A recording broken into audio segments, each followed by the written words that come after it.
Bora lá então resolver a questão de número 14 do vestibular da Universidade Federal do Paraná, vestibular aí aplicado no ano de 2022, e a questão diz o seguinte: sejam R e S retas no plano cartesiano que são perpendiculares e se intersectam no ponto 3 e 3, sabendo-se que a reta R intersecta o eixo X no ponto 2 e 0, assinale a alternativa que corresponde ao valor numérico da área do triângulo delimitados pelas retas R e S e pelo eixo X.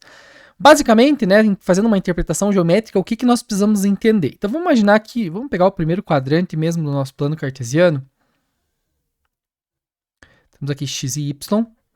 Vamos imaginar aqui então essas duas retas R e S. Vou imaginar aqui, sei lá, a reta R aqui nessa posição, tá?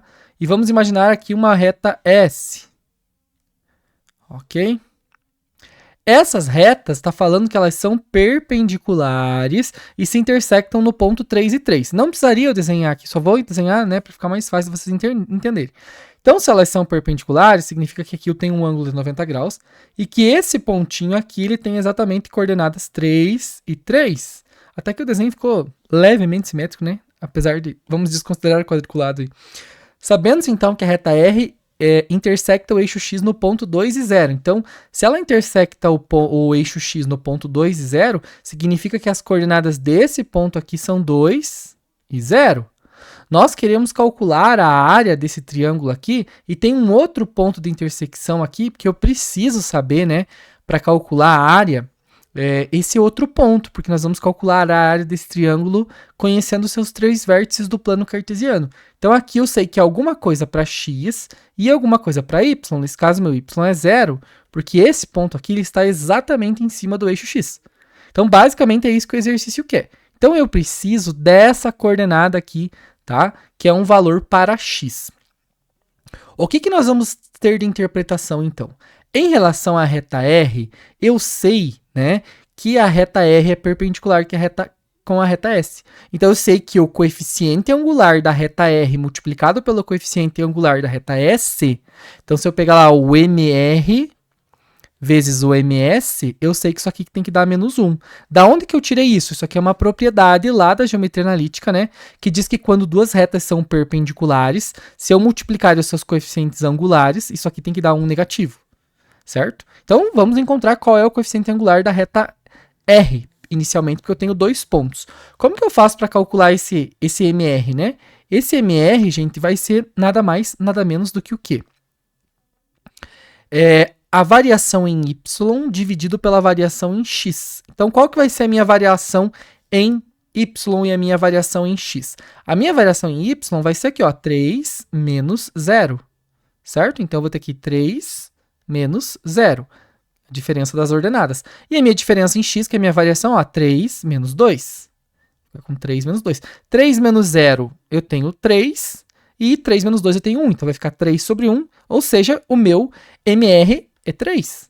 Agora eu consigo achar o meu MS. Por que eu tenho isso? Ó?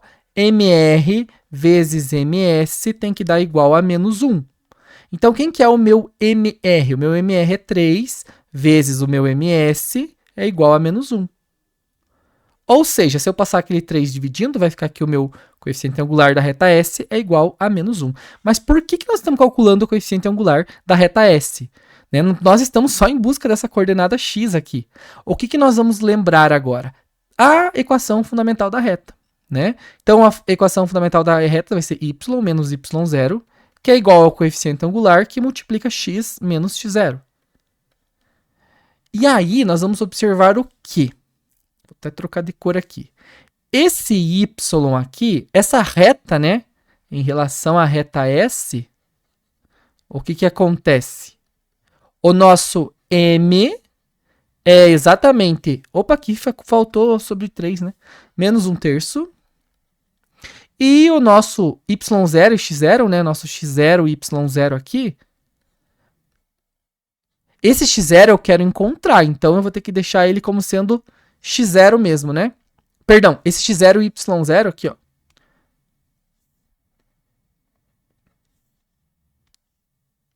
Esse x0 e y0 vai ser exatamente um ponto da nossa reta. Então, esse ponto de coordenadas 3 e 3.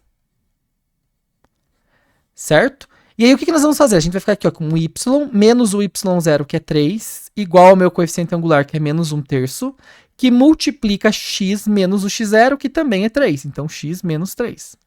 Eu sei, gente, o que em relação a isso? Né? Eu sei que a minha reta também passa por esse ponto aqui, ó, que tem uma coordenada x e uma coordenada 0. Então, onde tem x aqui, eu vou colocar o quê? Eu vou deixar o próprio x, e onde tem y aqui, eu vou deixar o meu 0. Então, nós vamos ficar com 0 menos 3 igual a menos 1/3, que multiplica x menos 3. Multiplica x menos 3. Aí nós vamos encontrar o valor de x, para daí a gente conseguir calcular a área, tá? Então aqui, ó, 0 menos 3 vai ficar menos 3, esse 3 vai passar multiplicando para cá, então vai ficar menos 9 igual. Menos 1 vezes x eu vou ficar com menos x, e menos 1 vezes menos 3 eu vou ficar com mais 3. Tá? Então eu vou passar o x aqui no primeiro membro, eu vou ficar com o 3 no segundo, e esse menos 9 vai passar mais 9, né? Então esse meu x aqui, ele vale 12. E aí nosso objetivo não é encontrar o 12, não se empolguem e marca lá o 12. Eu sei que esse carinha aqui agora é 12. Como que eu vou calcular a área do triângulo, que é exatamente o que ele pede? Tem uma formulazinha que é o meio do determinante, né? Módulo do determinante, na verdade, que a gente vai fazer agora. Então, vai ser área do triângulo igual a metade do módulo. E aí, nós vamos fazer o quê? Vamos colocar essas três coordenadas, 2 e 0. Depois, 3 e 3, que é o outro ponto. Depois, o 12 e o 0, que é o outro ponto. E eu vou parar no mesmo ponto que eu iniciei, que é o ponto 2 e 0. Bastante informação aí para essa questão. Então, a área do triângulo vai ser o meio do módulo. Aí, produto das diagonais principais, ó, 2 vezes 3, 6. 3 vezes 0, 0. 12 vezes 0, 0. Então, sobrou o quê? 6, né? Agora, menos o produto das diagonais secundárias. 0. 12 vezes 3 aqui eu vou ter exatamente 36 e 2 vezes 0, 0. Então, aqui eu tenho menos 36. 6 menos 36 vai dar menos 30. Menos 30 em módulo, 30 positivo. Vezes o meio vai ficar a metade de 30, né? Porque multiplicar por meio é a mesma coisa que dividir por 2. A metade de 30, então, eu vou ficar aqui com 15. Portanto, a área a qual nós buscamos aí para o nosso triângulo é 15. Ok? Então, é bastante informação para uma questão só, né? Vocês tinham que observar o quê? Observar que as retas eram perpendiculares e, com isso, lembrar da propriedade de perpendicularidade de duas retas, que o produto dos seus coeficientes angulares resulta em um negativo. Encontrar qual é esse produto, esse coeficiente angular da reta R, porque eu conhecia dois pontos dela, e por meio aqui do coeficiente angular, né, que eu divido a variação em Y com a variação em X, encontrar o coeficiente angular, e aí encontrar o coeficiente angular da reta S, que era vocês aplicarem essa propriedadezinha aqui que eu falei, né, essa que está aqui em cima, tá? Com isso, vocês encontram o MS, vão aplicar lá na equação fundamental da reta, que é essa que está aqui em cima, coeficiente angular, e o ponto que vocês conhecem, as coordenadas, x0 e y0, que é esse ponto aqui, que é um ponto que concerne as duas retas, né, que pertence às duas retas. E aí vocês vão ficar com y e x, vão ficar com a equação da reta. É só eu substituir esse 0 para y, que eu vou encontrar quanto que vai ter que ser o meu x nessa reta. Encontrando qual vai ser o meu x, eu tenho exatamente as coordenadas dos três pontos, o ponto de intersecção da reta R com o eixo X, o ponto de intersecção das duas retas e o ponto de intersecção da reta S com a reta com o eixo das abscissas, né, que é o eixo X. Sabendo e conhecendo os três pontos, eu posso aplicar nessa formulazinha aqui conhecida para nós de geometria analítica, né, que é essa daqui, quando eu conheço os meus vértices da minha figura, seja um triângulo, um quadrado, um pentágono, enfim, basta eu fazer meio do módulo. Então, sempre você vai começar escolhendo um ponto e vai no sentido horário ou anti-horário e vai parar exatamente naquele mesmo ponto, independente se são 5, 6, 7, 8 pontos, tá? Aí você vai deixar sempre isso em módulo, né? Então, faz o produto das diagonais principais positivo e o produto das diagonais secundárias negativo. Tira o módulo dessa diferença e aí divide por 2. E aí você vai ter a área dessa figura. Ok? Uma questão que, como eu falei, com bastante informação. Qualquer dúvida pode registrar aqui nos comentários. Espero que essa resolução tenha lhe ajudado. Bons estudos e até a próxima.